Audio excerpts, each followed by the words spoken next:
This is Montserrat culture, we'll be proud of it forever. This is Montserrat culture, we'll be proud of it forever.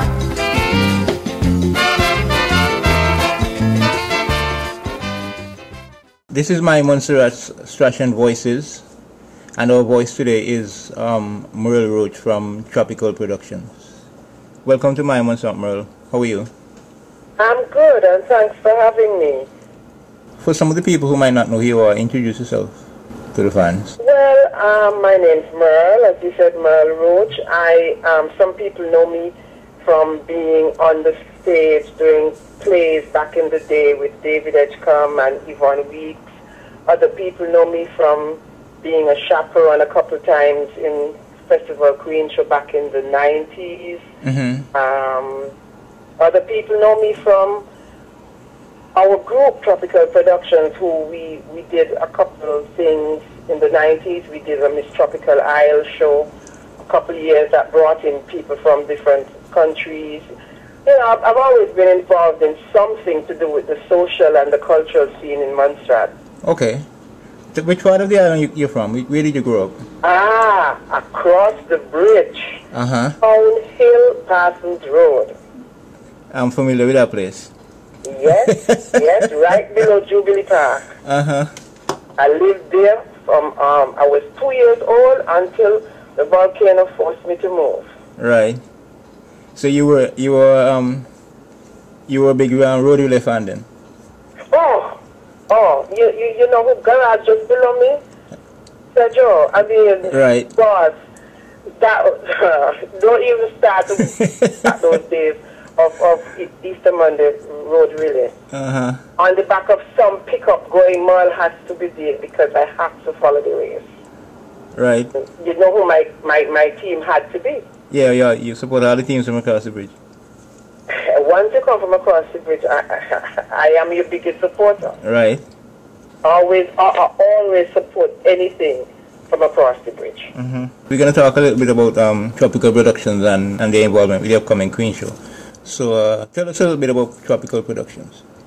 Well, back in the 90s, early 90s, a small group of ladies and a few guys, we sort of had a look at the social scene in Montserrat in terms of what was happening in terms of shows and that kind of thing. And we saw a little niche that we could get involved, but not just local stuff. What we wanted to do was to actually bring people to Montserrat to see, because you know, in the 90s, Montserrat was really thriving. Right. And we looked around and we thought that more people in the Caribbean especially should know what we had to offer. And we came up with an idea for a beauty pageant, which we call Miss Tropical Isle. And the ideal venue we thought was Uprising Club in Jingos. And we thought about doing it. We invited people from different islands. I think the first year we had 6 different islands along with Montserrat taking part. Antigua, St. Kitts Nevis, Dominica, I think Tortola, and some places. And then the second year we had about 7 plus Montserrat. Right. And it brought those winners of different shows from those islands along with their chaperones. Some of them, of course, they had a few supporting people who, because they were coming to Montserrat, they said, okay, then come. So we brought people in to see what was happening in Montserrat, but at the same time provide some entertainment at a high standard for our local people. Okay. So and we were the first people to bring jam band to Montserrat. We brought them in 95, just before the volcano started. They brought them that June, and since the volcano, we did. We had two Queen shows that we did when there was a small gap because of the crisis, and there wasn't the natural organized festival, Queen show, etc. Right. We did something that we called Miss Unity, and we did it 2 Decembers in a row, and then everything sort of kicked back in, and then we started having an organized festival, and some of us, we moved away, and we went to different places, but we still kept in contact, and you know, Okay. still always wanted to keep Tropical Productions alive. Right. So could you tell us the names of some of the, some of the other people involved in Tropical? Glendina Taylor, who is somebody that people would know as a past queen. Joanne Burke, Sharon Charles, Lorraine Lewis. Lorraine is actually this year our on-the-ground coordinator for the Festival Queen Show in Montserrat. Some of us are living abroad, but we do a meet up every now and then in terms via the medium that we have available to us now, which is 21st century technology. So we're never apart. We're always having virtual meetings and that sort of thing. But on the ground in Montserrat, Lorraine is coordinating everything for the show. Okay. I forgot one of the names. There's Jennifer Winspear in Montserrat too, who is one of our new members, but she's a member of the group also. And what we've done, we've recruited, through the help of Jennifer, Lorraine, and Sharon, we've recruited 5 lovely young ladies. And the Monfest has given us the contract to produce a Festival Queen Show for them this year. And these young ladies are going to be competing in 2 sections to the show. We have the first section coming up on the 10th of December, which entails the swimsuit and cultural presentation section. And then the big night will be the 25th, where you have, all the talent and the evening wear and introduction and question and answer, all that goes on the 25th. Okay. What's the cultural presentation thing? It's something that has been introduced recently in the Montserrat Festival Queen Show.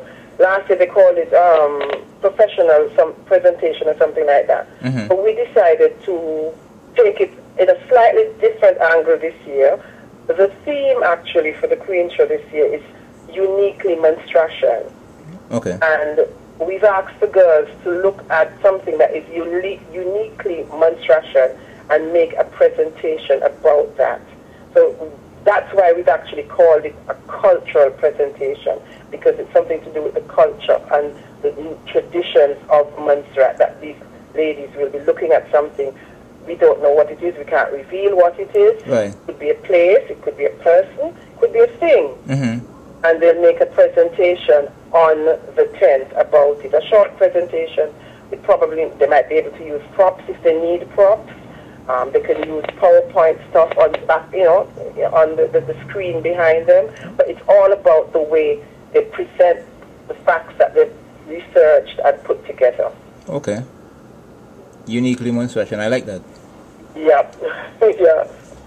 So you're gonna have 2 parts to the Queen Show. You have the first part, I said, on the December 10th, and then on the 25th of December, Christmas night actually, starting at 8:30 at Festival City. The 10th is going to be at the Cultural Center. All right. So I know you were just down there, doing some work with the ladies. Tell us about that. Yes, I was home in November. At the same time, we were running a weekend retreat for the young ladies. They were doing some intensive training in walking and different routines for swimwear and evening wear, etc. And then we had other people who came in and also worked with them in terms of public speaking, different techniques about presentations. I sat with them and I went through the importance of a judging criteria, the meaning of the different categories within the criteria that judges will be looking for, how important it is to address each of those categories. I did little one-on-ones with each one of them about, because of my experience in drama and stage, theater, etc. I did one-on-one sessions with them, giving them little tips about things they should and shouldn't do when, presenting something on stage, whether it be song, drama, dance, etc. There's certain things that are just, common to each thing that you should and shouldn't do on the stage. Right. That sort of thing. That's what we did with them that weekend. Okay, and how did that go overall? It went quite well. At the end of each day, it was a 2-day thing, and at the end of each day, we did a little evaluation with the girls to find out, did they gain anything? Did they feel that it was relevant to their preparation, and they all agreed that they were able to, you know, gain quite a bit of information that they think would be extremely valuable for them as they prepared for the 2 sections of the show. All right. Are you looking forward to putting on the show again next year? Is it production? Well, we would love the opportunity to do this. This is, at the moment, as I said, we were offered the contract to produce it for this year. Okay. And with a view towards hoping that if we are successful and the public likes what we've given them, that we will get the chance to do it again next year for the big 50th celebrations. Right. And you know, I noticed on the flyer I was reading today, you said on the 10th you're gonna have some local acts as well as a band from Antigua. Yes, it's actually a show and dance. Oh, okay. So the band from Antigua would be, you know, there for the show and the dance, but in we've got local acts that will be performing during the show. We've got people like Black Jaguar. There's some young dancers that have come together and are producing something that's really spectacular that they're going to present on that night. There's some young singers down there that we want to showcase and you know, I think one of them will be releasing that very same day. So I can't say too much about it because he doesn't want it publicized too much, but it's all about local talent, which is specific to our theme, uniquely Montserrat. Right. Okay, sounds like it's going to be a very entertaining night. We want it to be. We want to really bring something to the public that they can sit there and at the end of the evening they said they've gotten their money's worth, they've enjoyed the night, they've been entertained, and they've been even probably informed and educated at the same time, but it was a full package. And that's what we always aim to do with anything that we produce. And that on the 10th is going to be $20? Yep, it's $20. Show and dance on the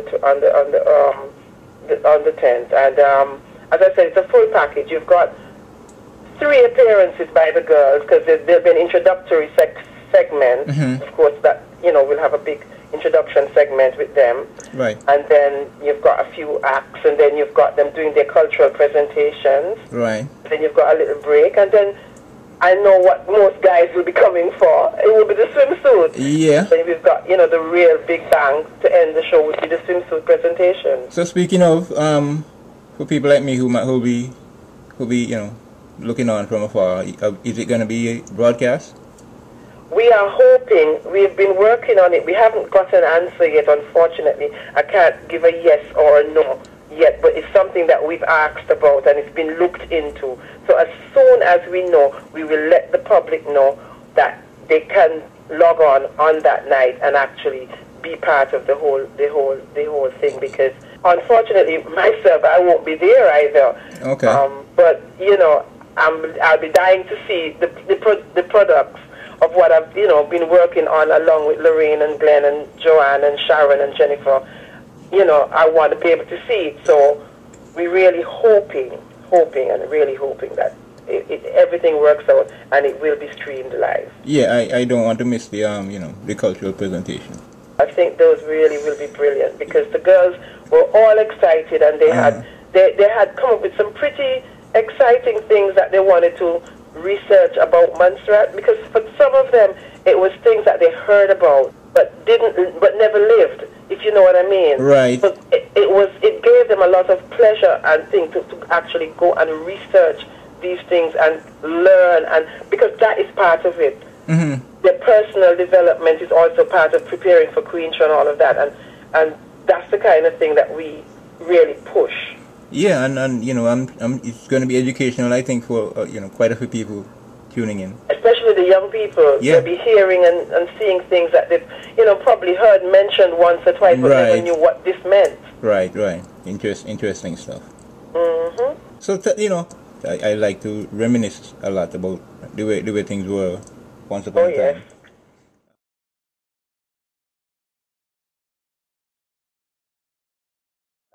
Yeah, back in the day. Okay, you know, as they would say. One of the things that you touched on earlier, which is one of the things I loved, was the Easter Monday. When I think of, you know, Montserrat, and I remember things like the Easter Monday relay, and you see just a chance to go across the whole island. Right. You know, because sometimes you're from town or you're from wherever, but you don't get a chance to go across the whole island, and you see people on the side of the road and everybody standing and waving and whatnot. And you know, maybe you never pass through that section of Montserrat again until the following year. Exactly. Exactly. And you know, those were the things. That's the things I remember. You know, at least I know at least once a year. Right. I've gone straight across the whole of Montserrat and see different places, and you just feel good about it. And you see people and everybody waving and everybody shouting and everybody, you know, and it's that kind of togetherness. Yeah. I really miss the togetherness of Montserrat life. It's, and the whole, you know, the entire Easter weekend itself was just something else. It was. And I remember people coming from Antigua and other places, right, because they love to spend Easter in Montserrat. And you didn't think about it then. You took it for granted. It was something that just, you know, was going to happen. But then when it's taken away from you, all of a sudden you value it, and the memories just become so cherished. Yeah, the disco line is, you know, I remember I have friends. I have friends I have friends used to hit the disco and then, you know, leave from disco and go straight into the race. No, I know.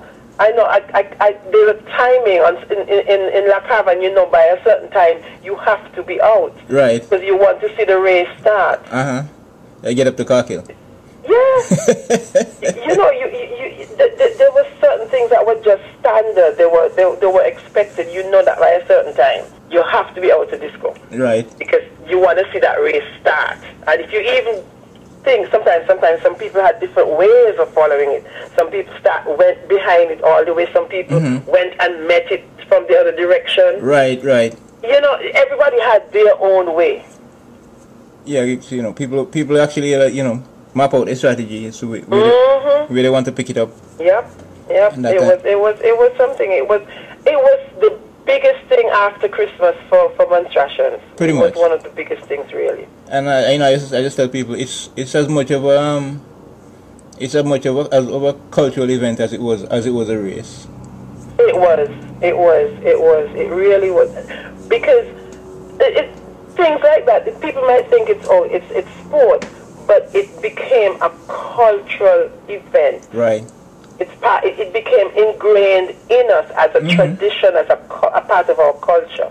Right. And we incorporated all kind of things into it. You had the breakfast at the end of it, that people would expect to get certain things for breakfast at the end. You know, people selling certain things, and you know, the people at the side of the road doing these things. The certain things, and it just became embedded in us as part of what we expect to happen on Easter Monday. Right.